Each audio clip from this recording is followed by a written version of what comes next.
We want this program to reorient this population, to turn it into an asset and be able to have a population that can be a producer good. So that instead of having people with heads resting on shoulders, you can have a population which is a producer good and is a population which stimulates effective demand, which stimulates industrial growth, which forms the benchmark for development of this particular country. Growing up, when you're the 13th born, I realized there was nothing new in my life, because everything I would get was either second or third hand from my elder siblings. The shoes they can't fit in, they give you. So the only new thing I got to know was after getting married, I got a new wife. That's the only new thing. Why? Why should we talk about family planning? We have many reasons for this.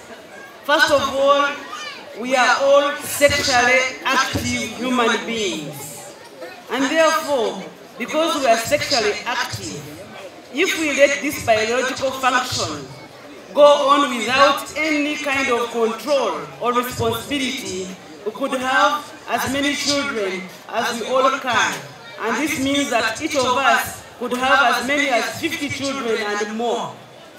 And therefore, we need to talk about family planning. The best contraception is sexuality education. My grandfather believed in having an heir. The firstborn was a boy, second girl, third girl, then a boy. Then he told my grandmother we should have another boy just in case one runs mad. So we also plan for things that are not there. I don't hear the media complaining. I don't hear Parliament walking out or making a resolution. I hear a deafening silence in Uganda, and yet every day 16 women are dying because of giving birth. And this is very sad, because those women behind these statistics, these are people. That woman could be your mother, that woman could be your daughter, that woman could be your sister, that woman could be your aunt, your niece, that woman could be you, because I see women in front of me and behind me.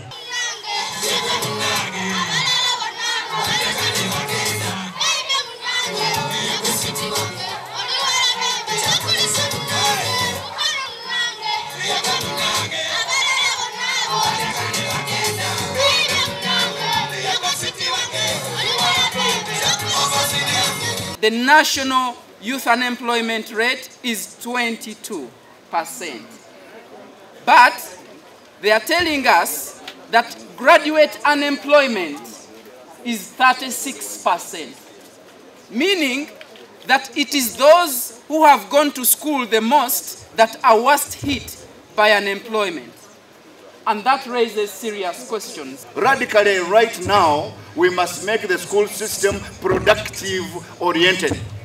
We are getting children who are passing examinations, who have no mental skills, who don't have physical skills, and who are filled with wrong emotions. Therefore, the more you last at school, the less productive you become. That one must be changed now. Number two, we must deliberately drive our children from the academic senior 1, senior 2, senior 3 to the vocational, so that they are productive. Number four, even for the population of between 10 to 15, who said those children are useless? It's only because we are not equipping them with production skills that makes them unproductive. Let's deal with that.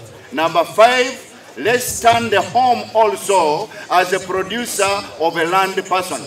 There is this general thinking that the school alone is what will produce an educated Ugandan or an equipped Ugandan. The home is the beginning of every school. Therefore, everybody who is here, be responsible for making a better Ugandan at your home. And then the school will do the job if government changes the curriculum and all of us look at a Ugandan, not only to solve the Ugandan problems, but we are part of solving the international problems.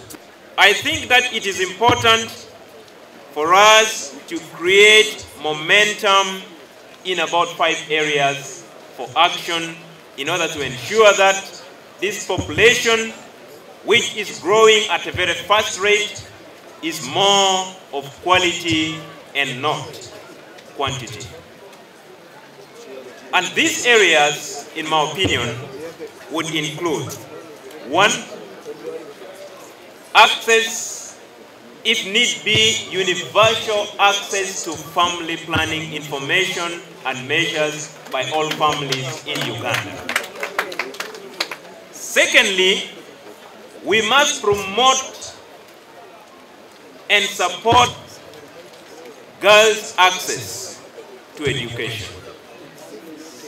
Thirdly, we must ensure that there is inclusion of population issues in development plans at all levels, whether it is grassroots, district level, or national level. 4, we must improve our child and maternal health. And finally, we must ensure that there is access to skills development with our young population.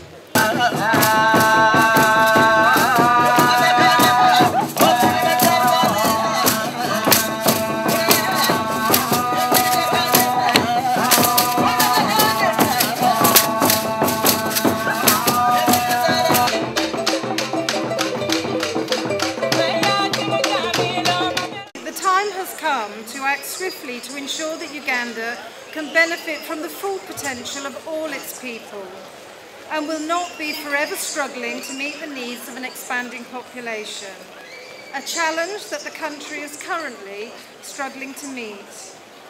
The UN's projected figures speak for themselves. We've already heard that there are 33 million Ugandans today, but the UN figures predict 171 million by the end of this century.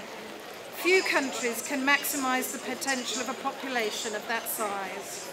We believe the country is on the threshold of real change, change which this programme will seek to encourage and to accelerate. Because more Ugandan women today want to space births within their families and to have fewer children overall.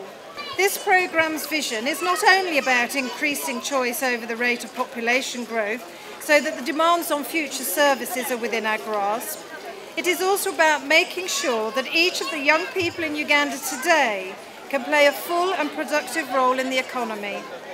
We have seen elsewhere in the world how achieving that aim can build a wave of progress in development.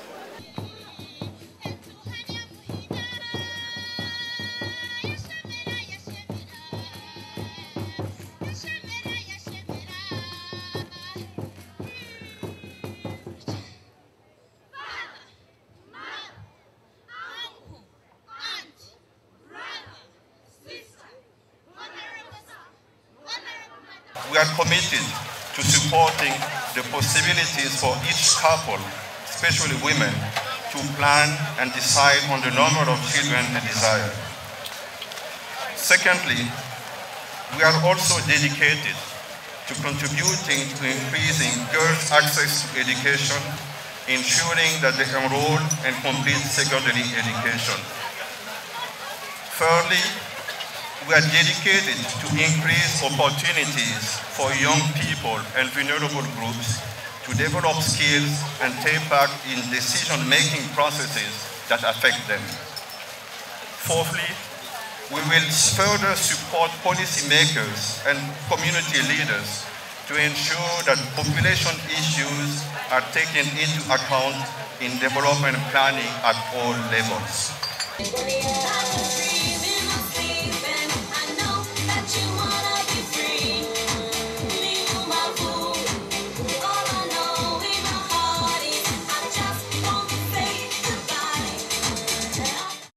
As a country, we must address the high unmet need for family planning.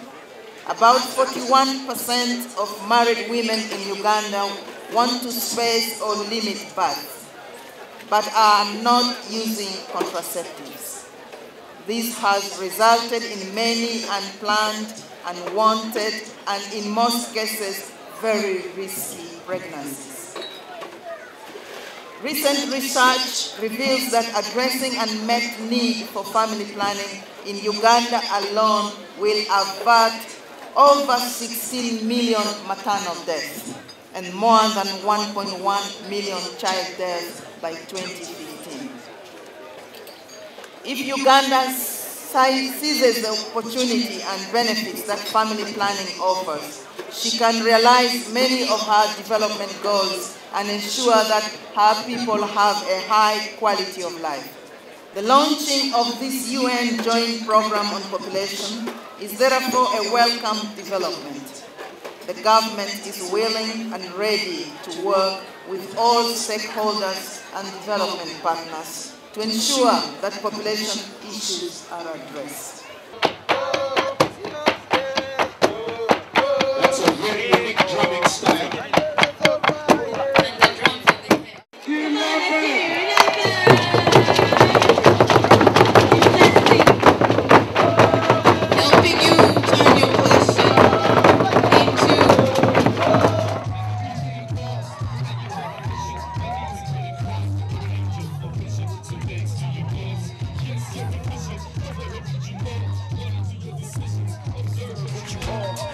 Turn red when I tell you you a star.